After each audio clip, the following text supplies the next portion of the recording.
Welcome to the Deep Dive. We're the show that tries to cut through the noise, get you the essential insights on some really complex topics. And today, wow, we are diving deep into something that honestly sounds like pure science fiction, but it's becoming real fast. The global quantum internet. We're talking about this huge, ambitious quest to unlock totally secure communication, new kinds of computation, all across the planet. Our main source for this dive is a brand new paper from July 2025. It's called Integrating Fault-Tolerant Quantum Memories into Fiber-Based Quantum Networks, a 2025 perspective by Austin Maverix. So our mission today, really get our heads around how these cutting-edge breakthroughs in quantum error correction could actually pave the way for what people are calling Aethernet. Think a global, basically unhackable network protecting our most sensitive information. We'll dig into the engineering, the security questions, the economics too.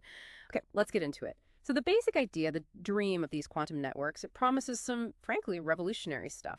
Totally secure key exchange, distributed sensing, maybe even connecting quantum computers together. And it all hinges on sharing this incredibly weird, delicate thing called entanglement between points far apart. Sounds amazing. What's stopping us? What are the roadblocks right now? Yeah, it's incredible vision, absolutely. But, the reality hits you with some pretty significant challenges. The biggest roadblocks, really, for long-distance quantum communication, they boil down to two main enemies. One is simply photon loss over distance. We call it fiber attenuation. Basically, the quantum light signal just fades out the further it goes down the optical fiber. And the other big one is physical errors. These are just inherent glitches in the quantum memories we use to hold the state and in the quantum gates that perform operations. They're just not perfect. Now, don't get me wrong. We've made some really impressive strides.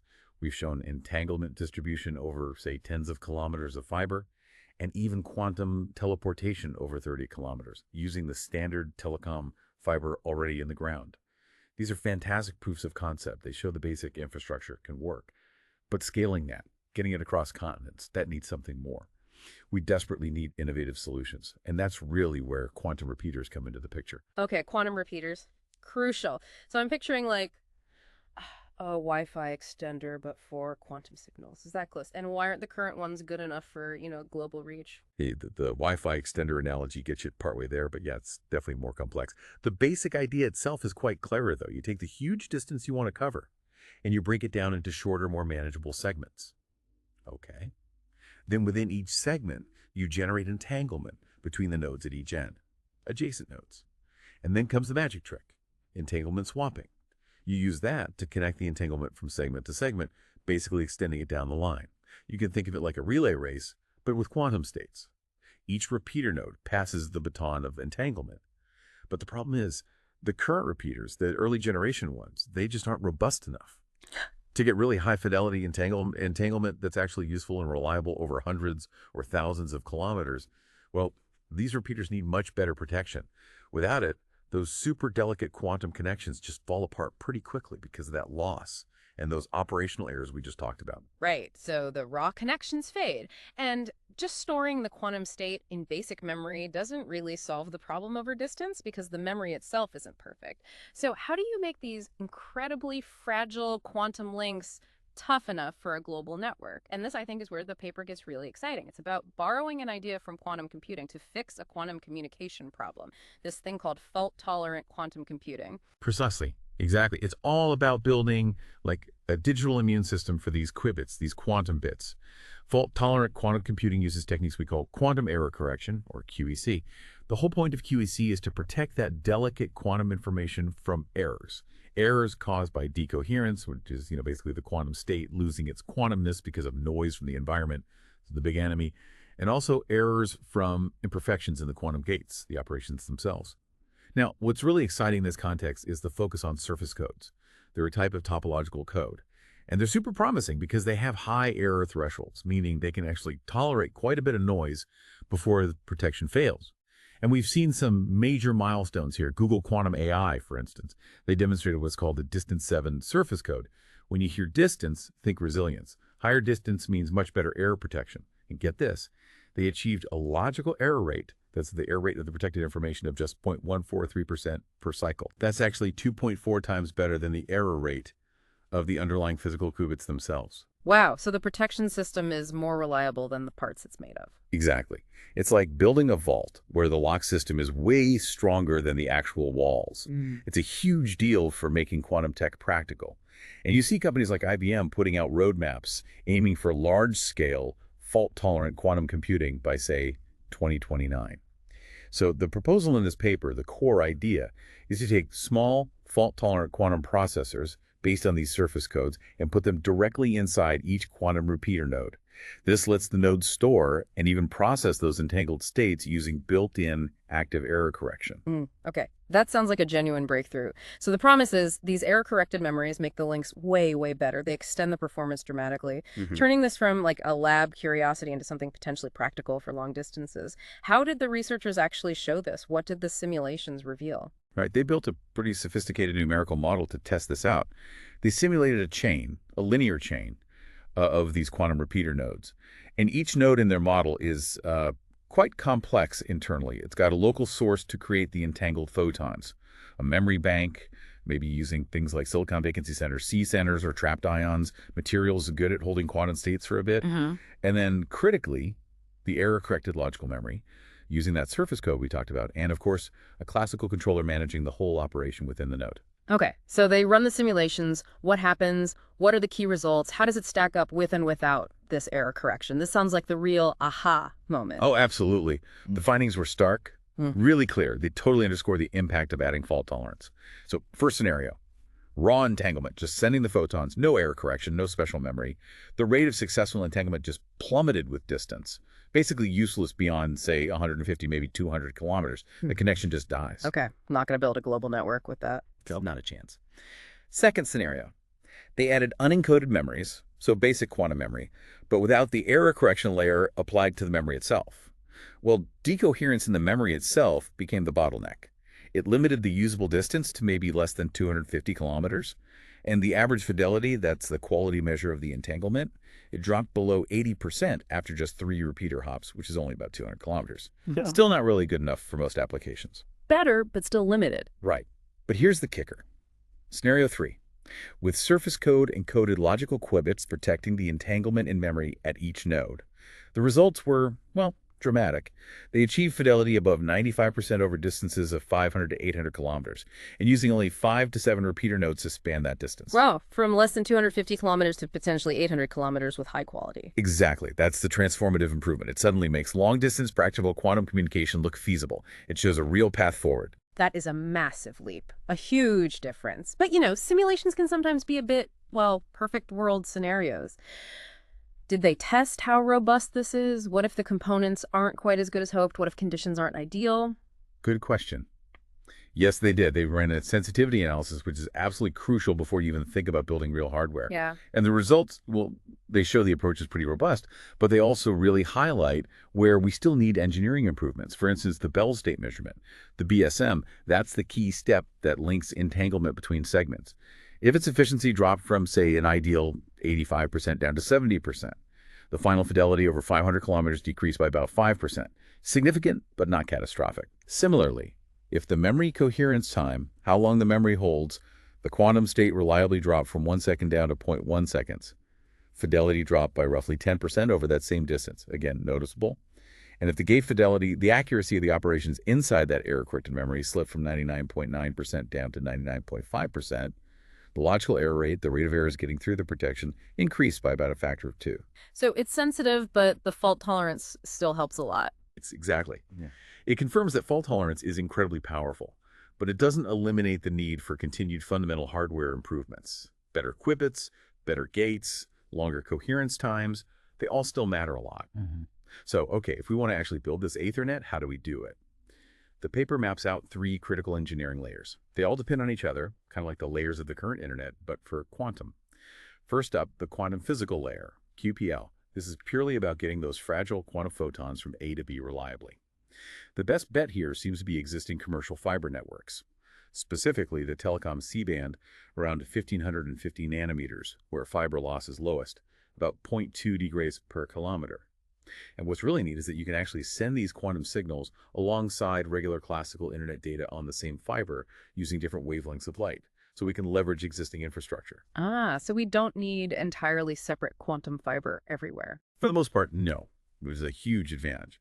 But fiber has limits, especially crossing oceans or reaching remote areas. That's where quantum satellites become essential. Think like China's Misha satellite or future constellations in low Earth orbit. They act as relays in space, bypassing terrestrial fiber limitations for true global reach. Then the second layer, the quantum memory and node layer, QML. This is the guts of the repeater node itself. The architecture they recommend includes an entanglement interface, typically a fast qubit that can emit photons entangled with its own state. A long-lived memory, maybe using a different quantum system like a nuclear spin nearby or rare earth ions, something that can hold the quantum state more stably for longer. And of course, the star of the show, the error-corrected processor using those surface codes, probably needing a distance of maybe 5 to 9 for good protection. And all this incredibly sensitive quantum hardware needs to be kept ultra cold. So you need a compact cryogenic control system, like a dilution refrigerator running down at millikelvin temperatures. Millikelvin. Okay, that sounds challenging in itself. Oh, it is. Which leads to the third layer, the quantum network control and synchronization, QNCS layer. This is actually the classical infrastructure needed to manage the whole quantum network. It handles super precise timing. Those Bell state measurements need synchronization down to sub-nanosecond levels. It's mind-boggling precision. Wow. Yeah. It also handles routing entanglement requests, managing resources, giving feedback. And we'll likely see things like software-defined quantum networking, SDQN, emerge, using classical software to dynamically manage how entanglement is created and routed across the network. Okay, those layers make sense conceptually, but it sounds incredibly complex to actually build, especially that node layer. What are the really big practical roadblocks, the hardware headaches, to actually making these nodes and rolling them out? Yeah, you've put your finger on the toughest parts. Yeah. The hardware challenges are immense. First, those cryogenic requirements we mentioned. Operating at millikelvin temperatures usually needs big, expensive lab equipment. We need compact, scalable, reliable cryosystems that can be deployed widely. There's progress, though. Intel, for example, has developed cryogenic probing processes on large wafers, which points towards manufacturability. But it's still a huge engineering lift. Right. Scale is another one you mentioned. Exactly. Scalability. Remember, those surface codes, they need thousands of physical qubits just to make one robust logical qubit. So building even one repeater node processor requires integrating thousands, maybe tens of thousands, of high-quality physical qubits. That demands massive advances in fabrication, control, and integration technology. We're not there yet. Thousands for one protected bit. Yep. And that leads directly to the third major hurdle, cost. The current estimates for a single advanced repeater node range anywhere from, say, $1 million to $10 million, depending on the tech and the scale. Yeah, so if you want to build a network with hundreds or thousands of nodes, you desperately need cost-effective modular fabrication methods. We need to bring that cost down dramatically for widespread deployment. It's a classic technology adoption challenge. But despite those challenges, the paper lays out a surprisingly concrete rollout plan, a vision spanning the next decade, moving from the lab to a global infrastructure. And honestly, the timeline they propose is incredibly aggressive. It really shows the confidence, the acceleration happening in quantum tech right now. Okay, what does it look like? So phase 0, basically now, 2025, 2026, gets small repeater chains, maybe up to 5 nodes, working reliably in labs in the US, Europe, etc. Phase 1, 2026, 2027. Move to campus-scale test beds. Think 1 to 5 kilometers, connecting buildings within university networks. Real-world fiber, but controlled. Phase 2, 2027, 2028.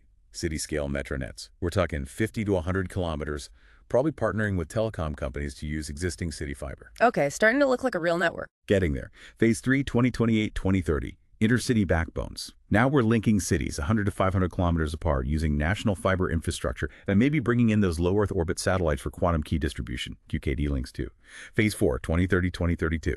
Aim for regional Aethernet prototypes, spanning over 1,000 kilometers, connecting major hubs in regions like the EU, the US, East Asia. And finally, Phase 5, 2032-2035, global integration, using those QKD satellites to bridge the continents and truly connect the regional networks. Wow. That is ambitious. Less than a decade from city networks to global integration. And obviously for a network designed around ultimate security, handling super sensitive information, the security protocols and the standards have got to be absolutely rock solid from day one. How is this Ethernet actually secured? That's really the most fascinating part, maybe. Because unlike our current internet, where security often feels like an add-on layer, something bolted on top, Quantum networks have security kind of baked into the fundamental physics. It's embedded in the communication fabric itself, primarily. This happens through quantum key distribution, QKD, and related quantum secure protocols. The laws of quantum mechanics themselves become the security guarantee. Security embedded by physics. That's a powerful idea. What are some of the specific protocols that give you that near unhackable guarantee? Well, the workhorse protocol, refined over years, is BB84, often used now with what are called decoy states.